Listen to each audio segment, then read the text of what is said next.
Baik, apakah materi saya sudah kelihatan di layar, Pak? Sudah terlihat Pak Muhammad, Baik, silakan.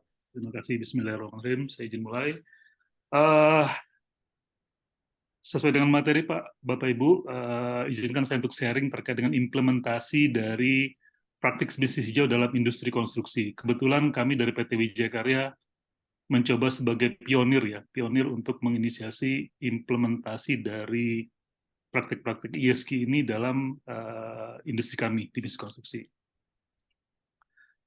Izin share di slide pertama ini saya mencoba menggambarkan dari source di Stephanie 2015 menggambarkan bahwa impact dari tren kenaikan sosial dan juga kita bisa lihat bagaimana impact-nya terhadap environmental. Jadi contoh, jika terjadi kenaikan populasi tentu akan menaikkan karbon dioksida sebelah kanannya. Kemudian kenaikan penggunaan air itu tentunya akan terjadi kenaikan dari efek dari tropical forest loss. Transportasi juga demikian, implementasinya pada impact pada ocean ya.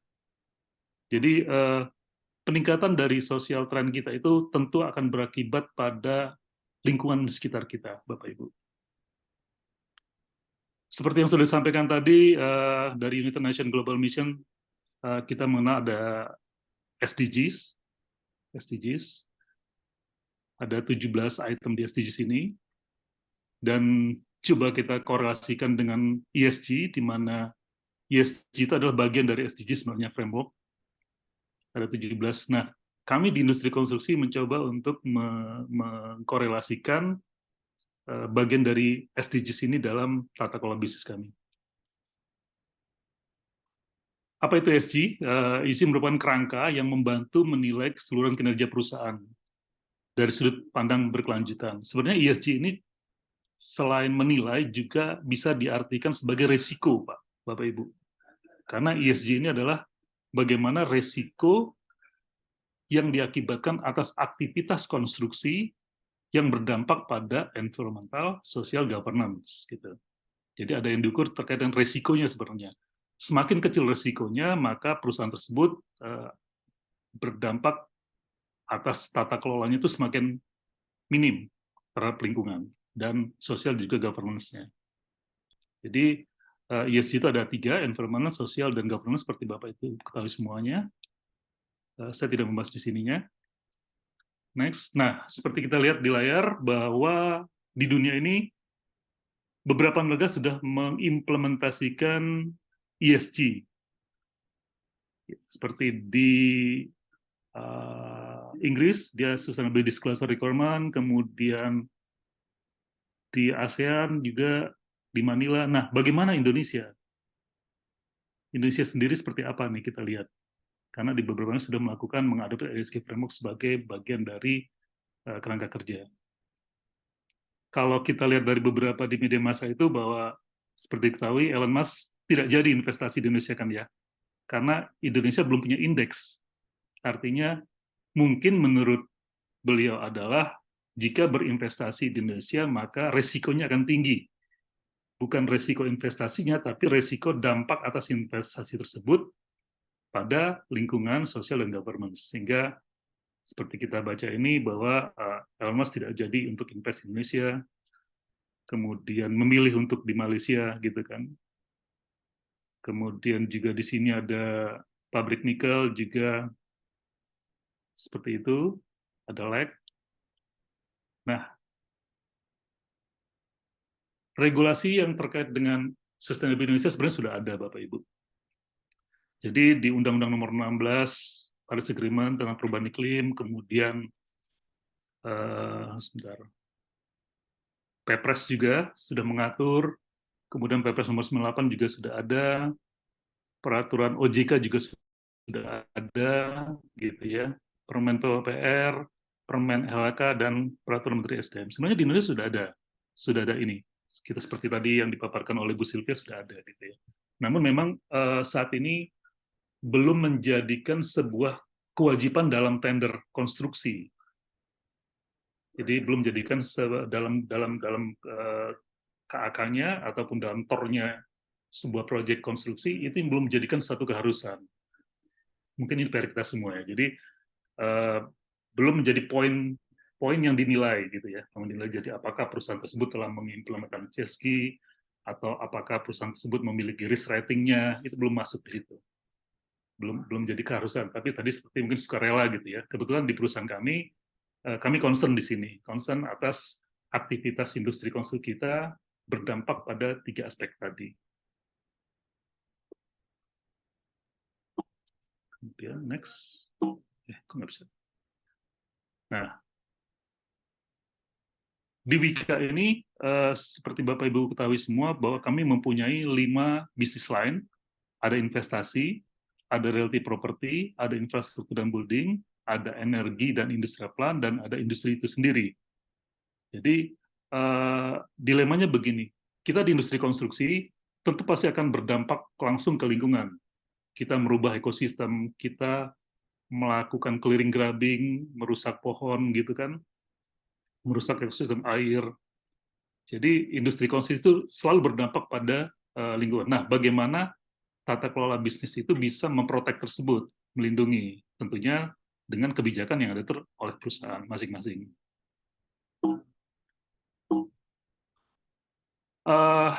Kami mencoba meng-capture risk rating-nya PT Wijaya Karya dari sustainability.com, di mana kami coba bandingkan dengan peers kami, peers 1, peers 2.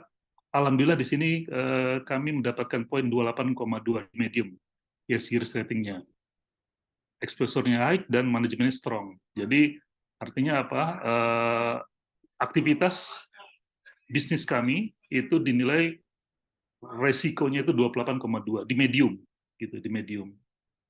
Sementara di beberapa peers kami masih ada yang tinggi dan severs gitu ya. Kemudian komitmen dari manajemennya juga sangat tinggi kalau di kita, sangat strong. Exposure kami juga tinggi. Gitu. Ini yang membuat salah satu tujuan dari perusahaan kami untuk mencoba menurunkan risk rating ini dari 28,2 itu menjadi lebih rendah lagi, lebih ke bawah. Artinya target kami akan mencoba sampai ke low impact, kalau impact dulu. Bermula dari kebijakan dari diri kita, dari kami, yaitu menetapkan 3 kebijakan atas sustainability policy-nya kami, yaitu perusahaan ramah lingkungan, kemudian perusahaan yang bertanggung jawab terhadap sosial, dan perusahaan dengan tata kelola yang baik, GCG. Ditetapkan dari direksi kita untuk dapat diimplementasikan di seluruh operasi PT Wijaya Karya.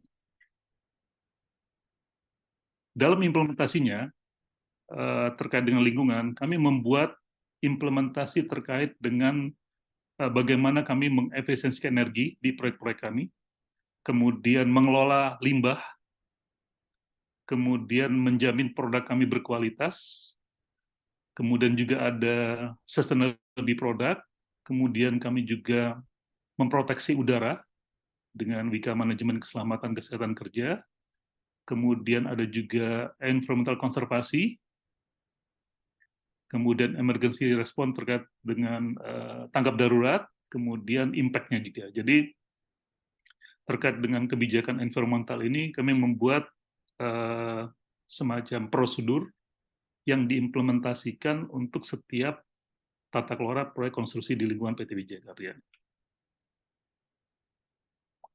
Jika kita melihat terhadap sosial, kami punya ada 7, yaitu environmental social responsibility, tanggung jawab sosial, kemudian ada employee training, kemudian ada respect workplace, employee engagement, kemudian juga ada social risk screening dan berbagai. Ada 7 item yang kami concern dalam setiap tata kelola. Di governance, ya ada tentunya anti korupsi atau bribery, green procurement, risk governance, ada customer satisfied, kemudian compliance, dan juga ada internal audit. Ini ada beberapa yang kita implementasikan. Nah, Wika sebagai leading ESG implementation di Wijaya Karya, kami punya 5 fokus Bapak Ibu semua, di mana di setiap proyek kita harus satu menggunakan modular artinya tidak mengurangi dampak menggunakan material-material yang tidak sustain. Jadi kantor kita menggunakan modular. Kemudian kita punya program untuk melakukan replanting Jadi di beberapa proyek kami sudah mengimplementasikan tidak menebang pohon untuk kantor proyek, mengurangi dampak penebangan pohon. Jadi kita membuat bangunan di antara beberapa pohon yang ada, mengurangi dampaknya. Tidak semua ditebang, sehingga kantor kita jauh lebih green, lebih adem ya. Kemudian kami punya produk motor listrik, ini juga bagian dari kewajiban penggunaan motor listrik di setiap proyek kami. Kemudian ada juga kebijakan untuk mengurangi penebangan pohon, walaupun dalam kontrak kita ada penebangan pohon, kayak clearing grubbing tadi, atau penebangan pohon juga, tapi kita kurangin dengan cara kita memindahkan yang bisa kita pindahkan ke satu lokasi yang kita usulkan ke ownernya. Gitu. Dan juga di setiap proyek kami menggunakan produk-produk yang fotovoltaik sebagai salah satu alternatif energi selain menggunakan listrik dari PLN. Nah, terkait dengan ESG ini, harapannya kami mendesain sebuah ekosistem. Tentunya harus ada ekosistemnya kan ya. Jadi, bagaimana kesiapan kita, kami mempunyai anak perusahaan yang clean and renewable energy, yaitu Wika Industri. Kami mempunyai green material, seperti tadi pemaparan di awal, ada green concrete modular, itu produksi dari Wika Gedung, kemudian ada electric vehicle, itu gesit ya. Tentunya dimulai dari desain, kemudian kami juga menginisiasi dari beberapa perbankan, Mandiri, BNI, kemudian di sebelah kanannya tentunya compliance dengan standar dari PUPR, kemudian juga kami menginisiasi adanya project financing untuk proyek tertentu dan menggunakan teknologi solution digitization. Tentunya manfaat dari ESG ini harus terasa dalam konteks ekonomi, selain mengurangi dampak resikonya. Gitu. Nah, ini yang belum mencoba kami ciptakan dalam proyek yang kami sebut Blue Ocean. Jadi, kami menggiring proyek dari awal, dari desain. Kalau yang ditenderkan secara normal, tentunya tidak bisa kita rubah. Tapi kalau yang kita garap dari desain, mulai dari perencanaan sampai dengan implementasi, itu menerapkan praktek-praktek ESG ini. Proyek-proyek seperti ini memang langka saat ini, Bapak Ibu. Tentu biasanya proyek-proyek yang bersifat investasi.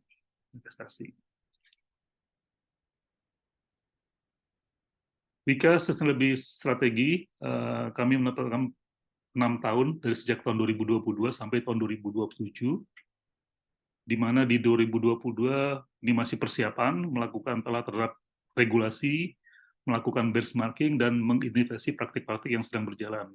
Kemudian di 2024 ini, kami sudah melakukan integrating ESG terhadap setiap prinsip proses yang ada di PT Wijaya Karya, yaitu merancang struktur tata kelola, mengembangkan kebijakan berlanjutan, kemudian melakukan sosialisasi tentunya sampai ke stakeholder, kemudian merumuskan mekanisme pemantauan program ESG, mengembangkan pengukurannya, membuat kebijakan, dan memantau dan melakukan implementasi tersebut di lapangan. 3 tahun ke depan, 2025 sampai 2027, harapannya di 2027 itu sudah sustain sebagai core business strategi. Memang perlu waktu untuk merubah tata kelola bisnis ini menjadi lebih sustain. Tentunya bisa diukur begitu ya. Wika komitmen dalam implementasi ESG. Nah, tadi seperti disampaikan lebih awal, kami menggunakan dari material ramah lingkungan, Bapak Ibu. Jadi penggunaan tadi sempat disebut semen, yaitu kami menggunakan semen OPC, di mana lebih dari 60% produksi dari Wika Beton tahun 2022 itu sudah menggunakan semen OPC. Dan ukurannya di sini itu mereduksi 68.000 ton CO2 yang mereka lakukan. Mereka ada melakukan pengukuran, ada menggunakan pihak ketiga juga, sehingga ukuran yang dikeluarkan itu adalah bagaimana Wika Beton bisa mereduksi CO2 di tahun tersebut. Ditemukan angkanya sebesar 68.000 ton di tahun 2020, atau sekitar 18,51%. Kemudian kami juga menggunakan pemakaian beton ramah lingkungan, yaitu beton low carbon, yang self-composted concrete, yaitu beton yang kalau dipadatkan tanpa getaran, kemudian beton yang poros, kemudian juga sumur resapan di beberapa proyek kita. Seperti tadi, kami juga menggunakan energi terbarukan, memanfaatkan solar panel di setiap proyek kita. Kemudian kami juga sedang melakukan sertifikasi low carbon analysis, di mana produk Vika Beton terdaftar dalam website internasional dan ada rencana carbon trading. Jika carbon trading itu seperti ini, jika kami melakukan aktivitas, tentu akan menghasilkan karbon, jejak karbon ya, jejak karbon. Nah, apa yang kami lakukan untuk membalansnya? Jika hasil balance ini deviasinya positif, maka kami punya saldo karbon yang bisa kami jual. Kira-kira begitu konsepnya. Katanya ke depan ada carbon trading ya Bapak Ibu ya. Kami mencoba menginisiasi dari awal, menata ulang, apakah kami bisa berkontribusi di suatu hari nanti jika carbon trading ini sudah bisa diperdagangkan. Kemudian Wika Beton mengembangkan green concrete, yaitu tadi betul pembuatan beton ramah lingkungan, yaitu tujuannya ya mengurangi emisi gas rumah kaca, yaitu efisiensi energi dan material dasar, penggunaan material buangan atau waste, pemanfaatan waste, kemudian mengurangi efek yang menggunakan yang mengganggu kesehatan. Ya. Ada konsep 4R, reduce, reuse, dan recycle. Jadi kami menggunakan beton yang ramah lingkungan. Low carbon concrete itu ada 5 skema di mana semen, betul tadi Ibu Sylvia atau Ibu Maria tadi mengatakan, semen adalah kontributor emisi GRK terbesar, betul Bu. Semen itu faktor terbesar yang berkontribusi terhadap GRK, gas rumah kaca. 80% dari GRK pada beton normal berasal dari klinker, betul, semen portland. Kemudian low carbon concrete adalah beton yang potensi penyebab global warmingnya lebih rendah. Dan proyek konstruksi menggunakan low carbon concrete sebagai raw material untuk mendukung konstruksi berkelanjutan. Jadi hubungannya seperti ini. Jadi kita menggunakan low carbon concrete untuk menurunkan emisi. Gitu.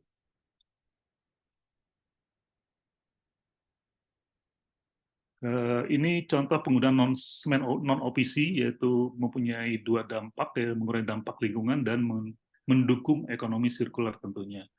Salah satu keuntungan utama adalah mengurangi dampak lingkungan terkait dengan emisi karbon selama produksi semen tersebut.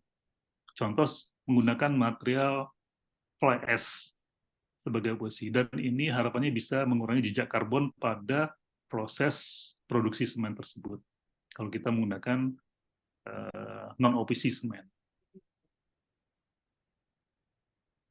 Karena sebagian besar semen non-OPC memiliki sifat yang mampu menghasilkan beton yang lebih tahan dan tahan lama terhadap kondisi lingkungan yang agresif. Hal ini sesuai dengan prinsip-prinsip ekonomi sirkular. Nah, produk kami salah satunya ada yang kami sebut adalah modular. Ini diproduksi oleh Wika Gedung, di mana ini adalah offset construction ya, yang kita gunakan kemudian hari kerja pasti lebih bersih karena dia menggunakan offset construction. Energi efisien dan reuse, sehingga modular kami sebut sebagai zero waste karena bisa digunakan berulang kali. Jadi ini mirip seperti kontainer Bapak Ibu. Kontainer. Jadi kami gunakan di beberapa produk kantor, kemudian rumah sakit COVID. Bahannya sangat ringan dan cepat untuk dikerjakan. Dan kami juga banyak mendevelop green energy produk tadi, solar water heater, kemudian fotovoltaik, kemudian lampu, dan motor listrik. Gitu. Jadi kalau ini sebagai bagian implementasi dari supporting dari industri anak perusahaan kami dari Wika Industri Energi. Dan dalam pelaksanaannya, Project Support to Sustainability, sebagian proyek kami berkomitmen untuk implementasi ini. Jadi ada proyek lumut balai, implementasi terhadap dari solar panel, dan beberapa proyek lainnya. Ada sekitar 9 proyek yang kami gunakan untuk mengimplementasikan dari solar panel tersebut. Nah, salah satu bagian kami untuk membalance atas industri yang bisnis yang kami lakukan terhadap konstruksi, kami mempunyai lahan yang kami sebut di Kasatrian, di Gadok, itu lahan hutan hijau. Hutan hijau, luasnya itu sekitar 14 hektar, bangunannya hanya 3.000 meter persegi gitu ya. Itu bisa menurunkan karbon dalam per tahunnya sekitar 10 berapa nih ya? 10.000 ya. 10 sampai 80 ton CO2 per hektar per tahunnya, Bapak Ibu. Jadi ini adalah satu program perusahaan, kami membuat atau memiliki daerah konservasi, tapi digunakan juga sebagai tempat pelatihan. Izin Pak Rum, 10 menit lagi Pak Rum. Ya, sudah mendapat sertifikat dari Suara Pak Rum terputus-putus Pak Rum. Baik, apakah sudah jelas Pak? Iya, masih agak terputus-putus. Silakan Pak, silakan lanjut. 10 menit lagi ya Pak ya. Ya, baik. Kemudian adalah beberapa yang ada di Kesatrian.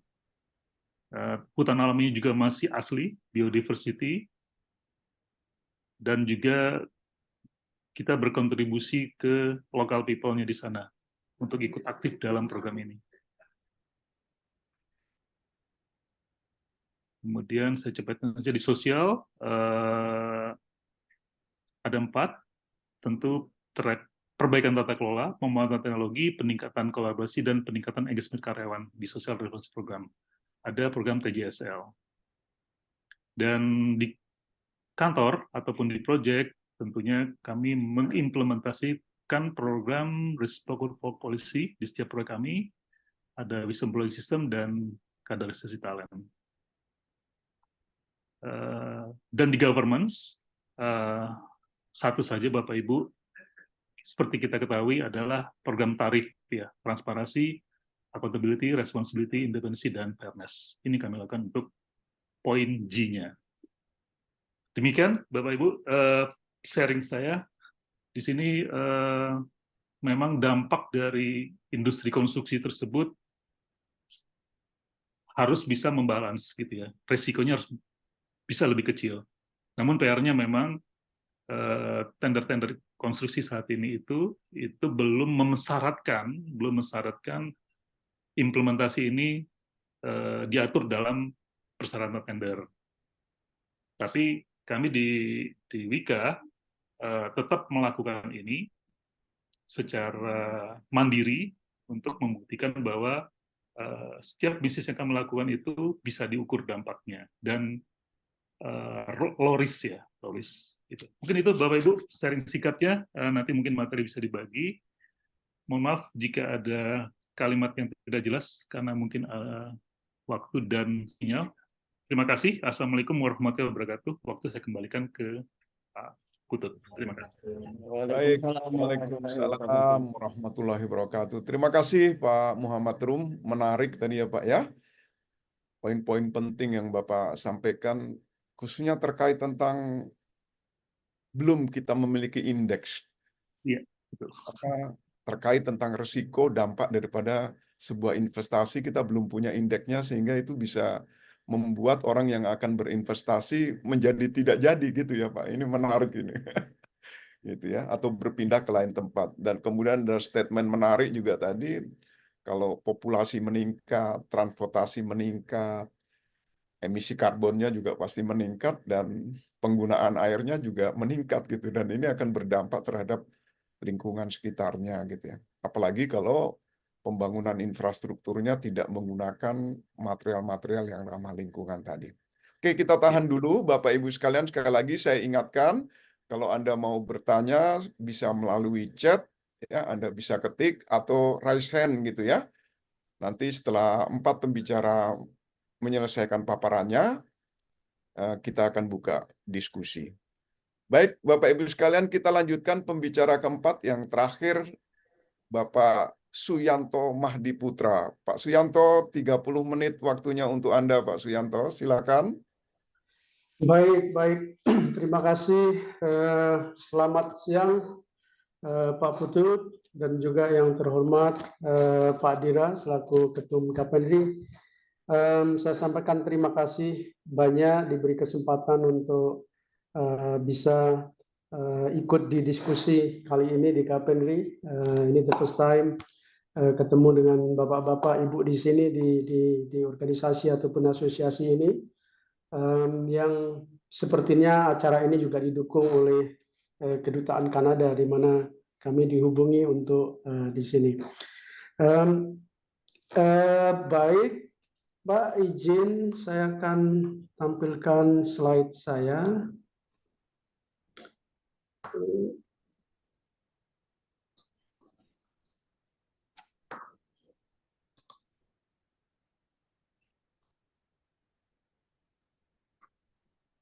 Sebentar, Pak, belum terlihat ini di sini di screen.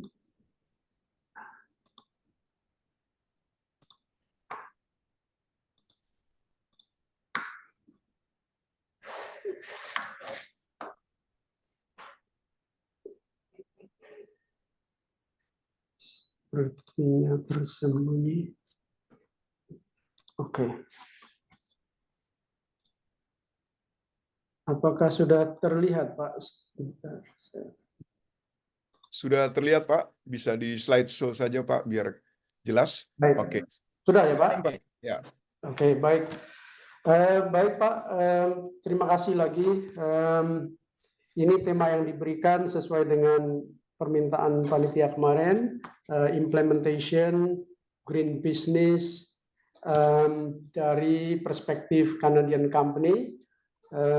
Tadi sudah kami dengarkan menarik sekali paparan dari rekan kami dari Wika, Pak Rum, dan juga dari Ibu Silvi dari sisi policy dari pemerintah, kemudian Ibu Maria dari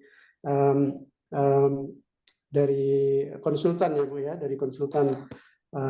Ini kami Hedge itu adalah EPCM company, jadi di sini sebagai salah satu pelaku di dunia konstruksi, begitu. Mungkin ada sedikit kemiripan dengan Wika, walaupun kalau Wika adalah kontraktor, kalau Hedge barangkali lebih kepada EPCM, konsultan, meskipun juga ada beberapa satu dua EPC yang kita kerjakan juga ketika terkait dengan teknologi yang disuplai oleh kami sendiri. Tidak perlu saya berintroduction lagi. Terima kasih tadi Pak Putut sudah menyampaikan introduction-nya. Jadi saya akan langsung saja kepada materi diskusi kali ini. Terkait dengan tema yang kita diskusikan kali ini, Pak, ini cukup nyambung sekali dengan boleh dibilang yang kita sebut dengan manifesto. Kalau di dunia Hajj ini disebut manifesto, yang mana manifesto itu terdiri dari visi, misi, dan juga core values dari perusahaan kami.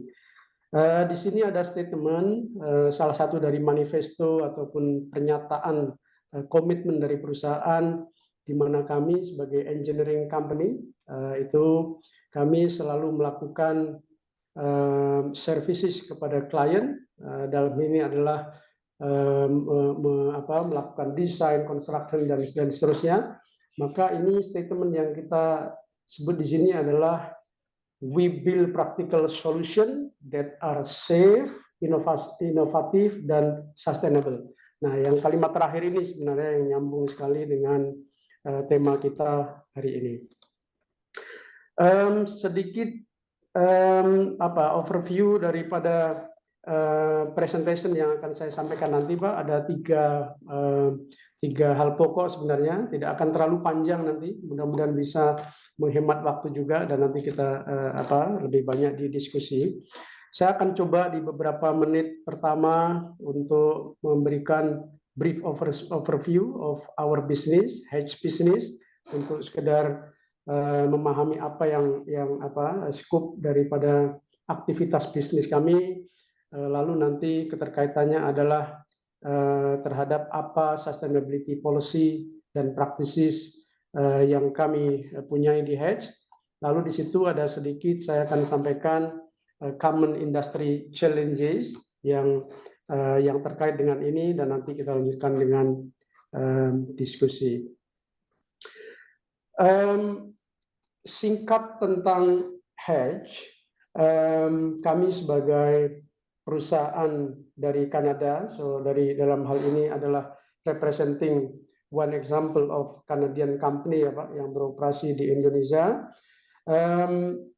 Kami itu adalah EPCM service provider, jadi kami melakukan engineering, procurement, dan construction management. Not really doing the construction directly ya Pak, tapi melakukan construction management kepada klien-klien kami di berbagai sektor. Hedge itu adalah employee-owned company, unlike our competitor ya Pak. Kami masih menjaga sebagai perusahaan yang dimiliki oleh employees. Jadi 100% daripada shareholder kami adalah employees, senior employees, select employees yang berjumlah sekitar 12.000 engineer, advisor, profesional worldwide di seluruh dunia.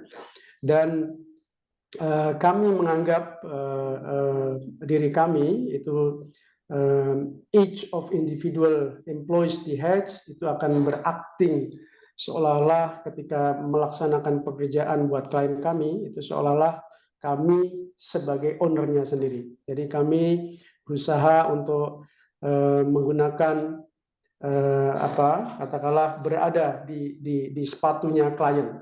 Dengan cara begitu kami bisa memahami apa yang diharapkan oleh klien, apa yang menjadi concern-nya klien, apa keinginan klien, visinya, dan seterusnya. Jadi kita mencoba untuk berada di posisi itu ketika kita melayani mereka. Itu yang menjadi komitmen besar kami, dan itu adalah bagian dari DNA kami. Saat ini kami mempunyai proyek yang berada di berbagai tempat dan sekitar ada 150 negara di mana kami bekerja, yang di handle di sekitar 65 kantor around the world, main office di luar dari project office tentunya. Sekitar 75 billion US dollar project yang kami manage anytime in particular year. Dan kami sudah berada di industri ini sekitar 68 tahun sejak pertama kali pendiri kami Bapak Gary Hedge, yang mana nama Hedge diambil 68 tahun yang lalu. Saya akan melanjutkan yang kedua. Jadi ini sektor bisnis kami, Pak dan Ibu sekalian. Kami bekerja di 3 main sektor pada dasarnya, metal dan mining, lalu kemudian energi dan infrastruktur.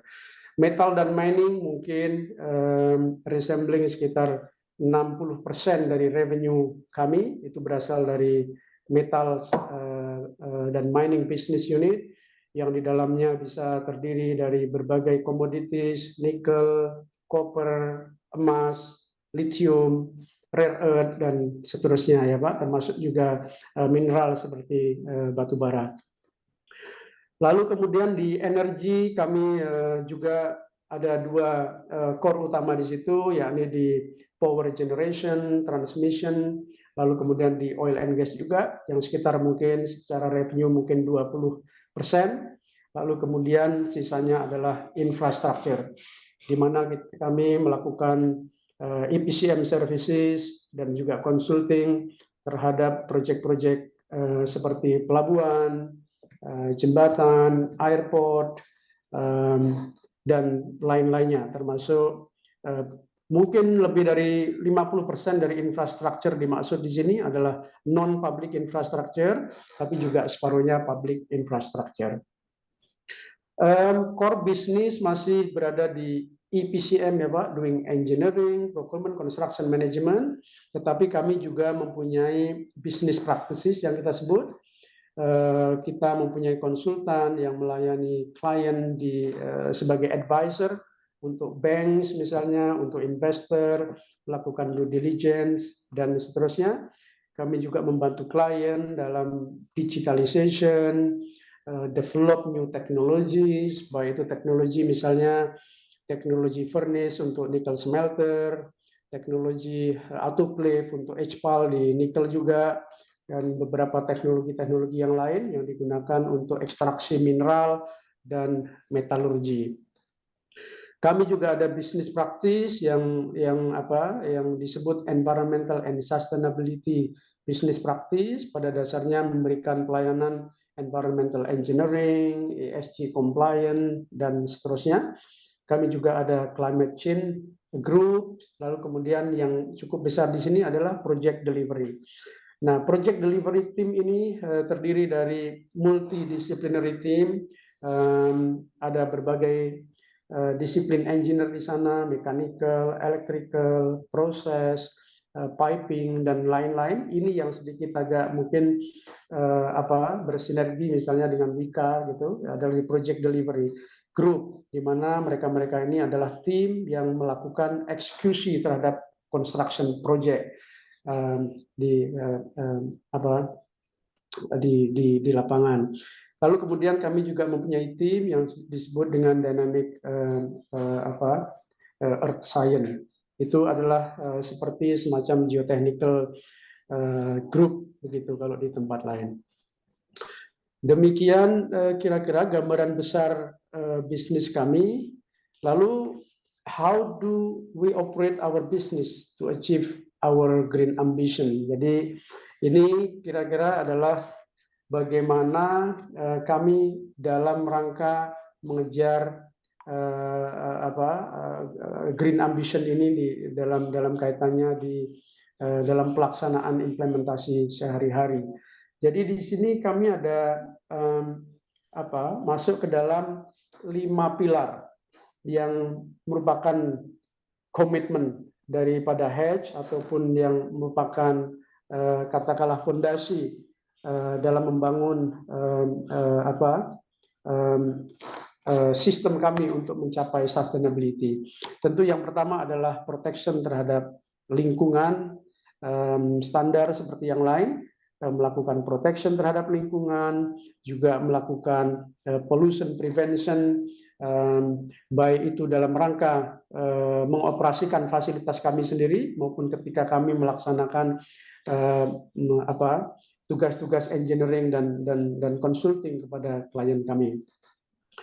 Lalu kemudian compliant, kalau ESG itu yang J-nya compliant, kami berkomitmen untuk selalu fulfill apapun persyaratan regulasi maupun compliant ataupun perizinan yang diperlukan untuk operasi kami, terlepas dari apapun itu dan di lokasi manapun di seluruh dunia dimanapun kami berada, baik di office kami di mana kami operating maupun di mana di proyek-proyek di mana kami lakukan, kami selalu fully compliant terhadap regulasi di tempat tersebut dan juga terhadap international standard.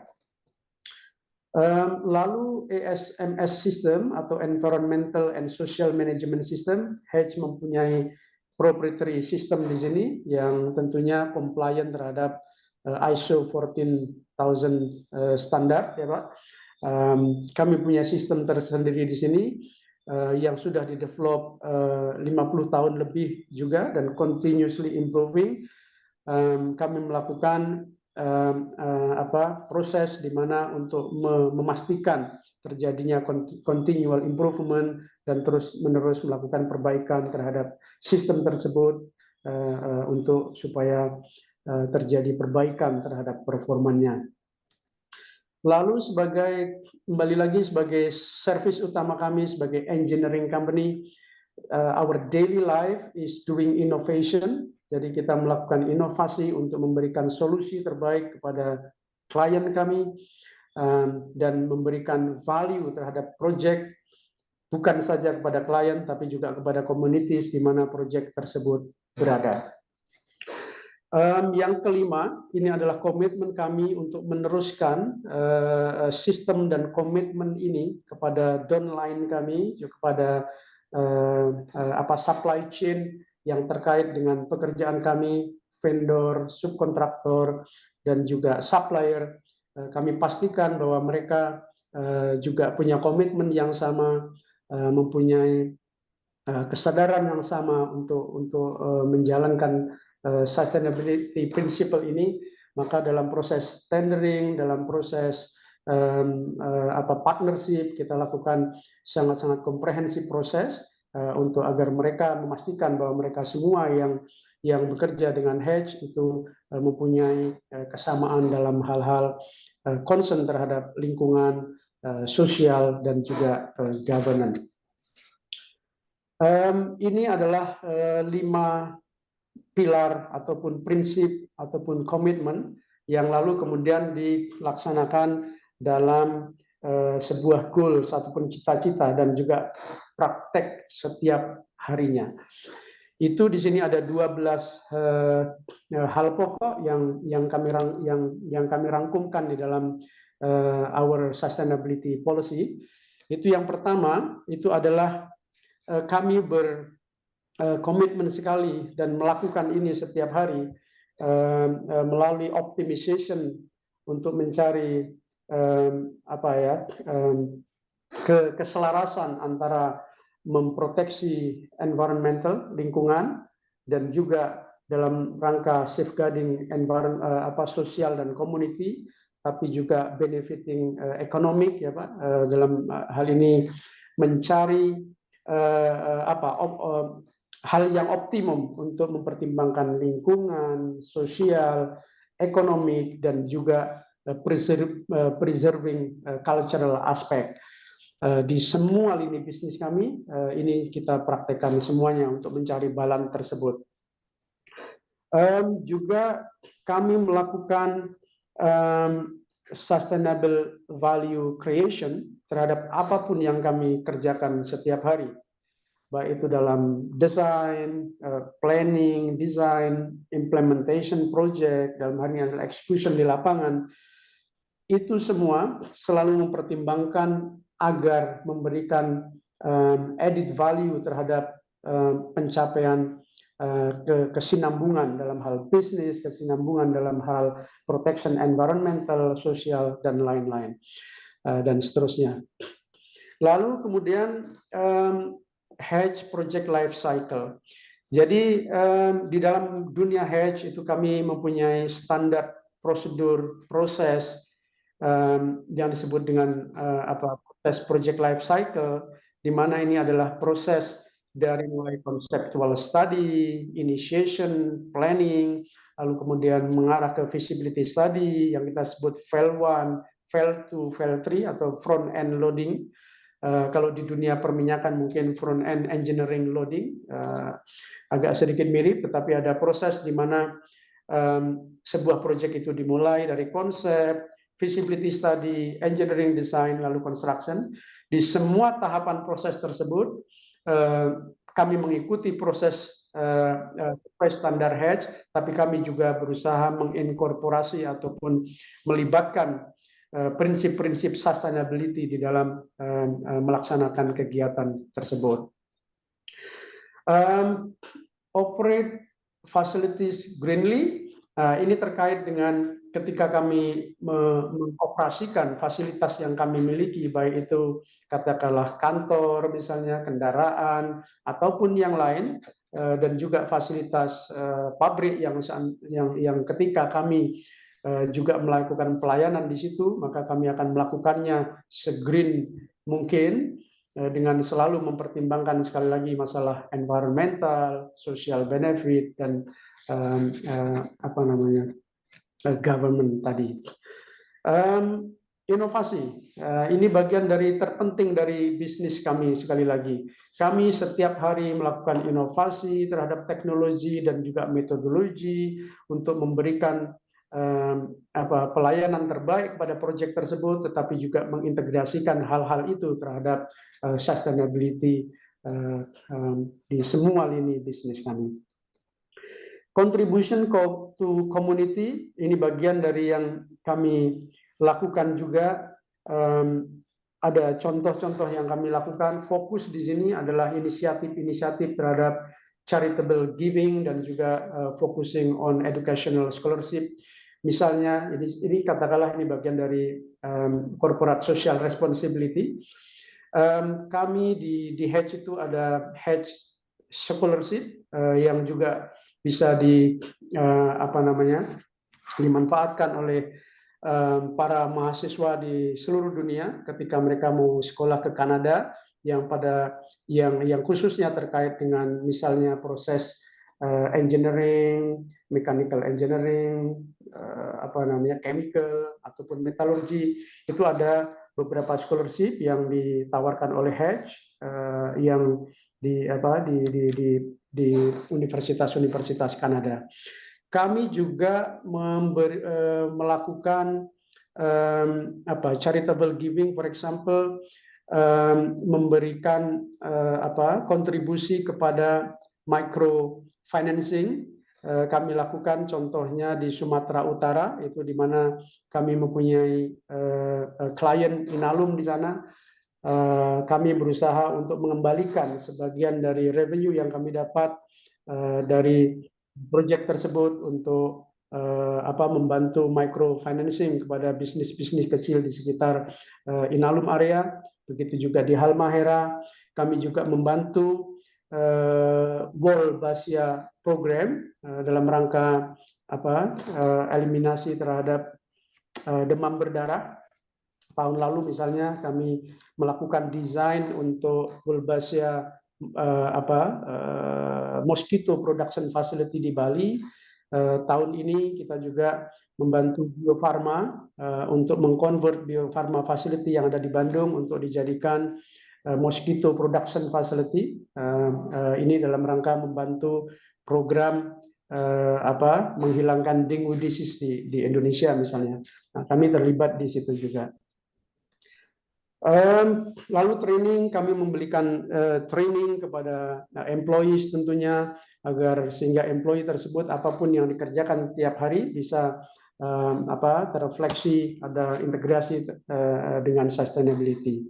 Lalu kemudian tentu melakukan measurement terhadap apapun proses ini, tentu ada goals, objektif, lalu kemudian performance indicator. Ini kita lakukan pengukuran supaya untuk bisa dilakukan perbaikan. Lalu juga tentu dilakukan regular review yang pada akhirnya juga untuk melakukan continual improvement. Lalu secara goal yang praktisnya itu di Hedge kami mempunyai 2030 vision yang mana pada tahun itu kami berambisi untuk bisa mencapai carbon neutral operation. Ini quite ambitious program, tapi sebagai EPCM line business kami percaya itu bisa dilakukan dan itu sudah kami terapkan. Contoh-contohnya adalah kami tidak lagi mempunyai kendaraan, perusahaan tidak lagi mempunyai kendaraan, tetapi kendaraan tersebut selalu menggunakan kendaraan pihak ketiga yang mana bisa kita mintakan harus yang electric vehicle misalnya. Kami juga berusaha untuk tidak mempunyai kantor, jadi kantor dilepas semua, tetapi kantor diberikan kepada pihak ketiga supaya bisa kita mengontrol bahwa kantornya harus yang green dan apabila tidak green kita pindah saja. Misalnya diantaranya adalah hal-hal seperti itu. Lalu kami secara continual tentu melakukan menyampaikan sustainability report sebagai tanggung jawab kami kepada community, kepada publik, kepada klien, dan ini kita distribusikan secara terbuka. Di dunia Hedge, responsibility and accountability untuk program keberlanjutan ini dimulai dari CEO kami langsung dan juga oleh senior leader. Namun kesuksesan dari pelaksanaan ini tentunya adalah bagaimana seluruh employee kami bisa mengintegrasikan sustainability atau keberlanjutan thinking, principle, idea ke dalam aktivitas mereka sehari-hari. Tentu itu tadi adalah ideal usaha dan semua prinsip-prinsip baik yang kita lakukan. Namun secara industri tentu ada tantangannya, dan ini saya mencoba untuk merangkumkan 4 poin di sini. Yang ini saya kira juga menjadi tantangan bagi semuanya, bagi semua pemain di dunia konstruksi khususnya. Kita semua paham bahwa dunia konstruksi itu sangat kompetitif, dan itu sudah menjadi bukan rahasia lagi, dan bukan hanya di Indonesia saja, dan juga sangat fragmented, sangat terpecah-pecah. Kenapa? Karena populasi tentunya. Indonesia misalnya, kita saat ini mempunyai hampir 200.000 perusahaan konstruksi untuk saat ini. Di Jakarta saja kita mempunyai hampir 15.000 perusahaan konstruksi, tentunya dari yang sangat kecil sampai ke yang besar seperti Wika misalnya. Dan ini bukan hanya di Indonesia saja, di Kanada malah bisa sekitar 300.000 secara nasional, padahal penduduknya banyak Indonesia. So itulah keadaan dunia konstruksi itu, sangat kompetitif dan fragmented, ataupun terpecah-pecah. Dan itu juga terkait dengan 3 poin yang lainnya sebenarnya, yang mana adalah cost sensitivity. Dunia konstruksi itu sangat sensitif terhadap cost. Sebagai faktanya saja bahwa saat ini cost itu masih menjadi, atau biaya, faktor biaya itu masih menjadi key decision criteria, di luar dari atau lebih tinggi secara evaluasi ketimbang quality ataupun sustainability di dalam kebanyakan tender, atau kalau boleh dibilang tidak semuanya tetapi kebanyakan. Dan itu terkait dengan client commitment sebenarnya, atau project owner itu sendiri, yang seharusnya klien ataupun project owner itu harus menjadi driver sebenarnya, harus menjadi motor pertama untuk mempromosikan green business itu. Tapi tidak demikian. Yang terjadi adalah justru kebanyakan dari klien meletakkan sustainability itu masih dalam the lowest priority in their business. Bahkan kalaupun ada komitmen yang tertulis ataupun statement secara formal, itu kadang-kadang hanya lip service saja. Jadi ketiga hal ini yang sebenarnya yang membuat tantangan besar sekali di dunia konstruksi ini, apalagi kita sebagai hanya service provider. Saya tidak mengatakan hanya, maksudnya kita tidak signifikan di situ, namun pada dasarnya adalah company seperti Hedge, seperti Wika itu adalah service provider, memberikan pelayanan kepada klien. Jadi drivernya harus klien tersebut. Tapi itulah yang ada saat ini, dan kita begitu banyaknya, begitu fragmented, jadi masih kompetisi satu sama lain dalam hal harga. Sekali lagi yang ini kan adalah harga. Lalu yang dibutuhkan saya kira adalah industry champion. Jadi harus ada yang berani, kalau memang klien belum ke sana, bagaimana kalau kita sebagai pemberi jasa konstruksi tersebut yang melakukan itu, yang harus menginisiasi sebagai champion. Bagaimana kalau Gapendri bersama-sama kita harus menjadi champion di sini? Apakah kita sudah cukup kuat? Apakah kita berani untuk bisa menjadi champion tersebut? Ini pertanyaan yang kita bisa diskusikan bersama-sama. Namun dari Hedge, saya mau katakan bahwa itu yang kami coba lakukan, itu yang Hedge coba berusaha untuk menjadi salah satu contoh dan champion di industri ini. Yang kami lakukan adalah kami memilih klien. Kami tidak semata-mata selalu menghadiri dan memenuhi permintaan klien. Apabila ada undangan untuk tender, kami barangkali mungkin lebih dari 60% menolaknya, karena kami sudah memilih klien yang hanya bisa yang kami pikir mempunyai value yang sama, mempunyai komitmen terhadap sustainability dan seterusnya. Dan kami juga memilih proyek. Tidak semua proyek yang ada di depan mata, yang ditawarkan, yang available in the market, kami approach. Kami very careful, sangat selektif dalam memilih proyek, dan hanya apabila kami yakin bahwa kami bisa memberikan added value terhadap proyek tersebut, dan apabila proyek tersebut punya kontribusi terhadap ESG. Dan apabila tidak, kami tidak akan terlibat. Paling tidak itulah yang kami coba dan lakukan untuk menjadi champion di industri ini. Dan saya kira ini hanya satu, saya kira masih banyak juga company-company lain yang bisa seperti itu. Dan saya lihat tadi Wika diantaranya misalnya salah satu kontraktor besar di Indonesia juga sepertinya mempunyai komitmen yang seperti itu. Saya kira mungkin saya sampai di sini dulu Pak. Kalaupun ada sedikit waktu yang tersisa kami kembalikan kepada moderator. Terima kasih Pak. Baik, terima kasih Pak Agung, Bapak Ibu sekalian. Kita masuk pada sesi diskusi, dan sebelum kita buka termin untuk diskusi, saya coba ada beberapa catatan clue-clue penting yang tadi disampaikan oleh narasumber, barangkali bisa lebih menginvite Bapak Ibu sekalian untuk berkontribusi dan sharing dalam diskusi ini. Jadi boleh melalui chat atau Bapak Ibu sekalian bisa raise hand gitu ya, atau langsung saja nanti bicara, dipersilakan gitu. Yang pertama tadi Ibu Maria mengingatkan gitu ya, masih banyak kalau tidak boleh disebut semua pembangunan infrastruktur yang ada di Republik ini yang belum menerapkan yang namanya green business gitu. Dan ini merupakan tantangan tersendiri gitu ya. Dan memang menurut Ibu Maria penerapan green business itu nggak bisa parsial, tapi harus mulai dari hulu sampai dengan hilirnya. Ini menjadi catatan pentingnya dari apa yang disampaikan oleh Ibu Maria tadi.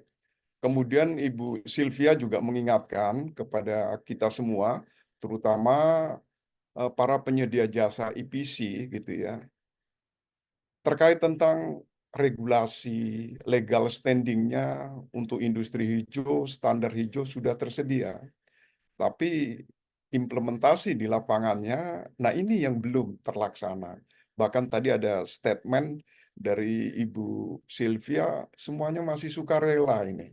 Ini kan apa namanya tantangan tersendiri untuk masa depan daripada apa namanya pembangunan infrastruktur itu sendiri. Jadi perlu adanya penggunaan material yang ramah lingkungan, tadi disampaikan oleh Ibu Sylvia, untuk pembangunan infrastruktur tersebut. Gitu.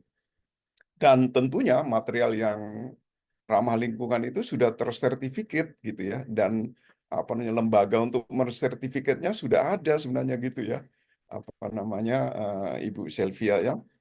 Kemudian tadi Pak Muhammad Rum juga menjelaskan terkait tentang penerapan daripada ESG khususnya di lingkungan daripada Wika ini ya, dengan mengangkat apa namanya diksi yang menarik tadi, transportasi meningkat, populasi meningkat, emisi karbon meningkat, penggunaan air meningkat, dan lingkungan yang terdegradasi pastinya akan meningkat kalau itu tidak dicegah bersama-sama gitu. Dan ada hal juga yang menarik dari Pak Rum sampaikan terkait tentang hasil penelitian gitu ya. Terutama Max Elon tadi ya, Pak Rum ya. Karena kita belum punya indeks gitu ya. Indeks terkait tentang risiko dampak akibat apa namanya investasi, ya akhirnya investornya lari gitu ke negara tetangga gitu ya, karena akan tidak ada jaminan keamanan terkait tentang risiko dampak daripada berinvestasi tersebut. Wika juga sudah menerapkan ESG tadi ya, sudah berkomitmen dengan adanya guidance yang digunakan oleh Wika tentunya. Dan yang terakhir Pak Suyanto tadi juga sharing terkait tentang Hutch yang sudah menerapkan green business ya pada beberapa proyek EPC gitu ya. Tadi Pak Suyanto juga sudah menyampaikan hal tersebut. Tapi ada yang menarik tadi, diksi yang digunakan Pak Suyanto, harusnya green ambition dulu ya Pak ya.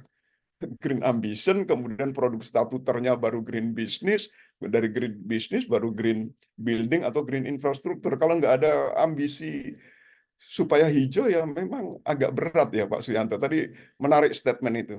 Dimulai dari green ambition dulu gitu ya. Kemudian juga Head juga menolak ikut tender kalau tendernya tidak ada kontribusi terhadap ESG. Wah, ini luar biasa ini perusahaan Edge ini luar biasa ini akan menolak ikut tender kalau tendernya itu tidak ada kontribusinya terhadap ESG.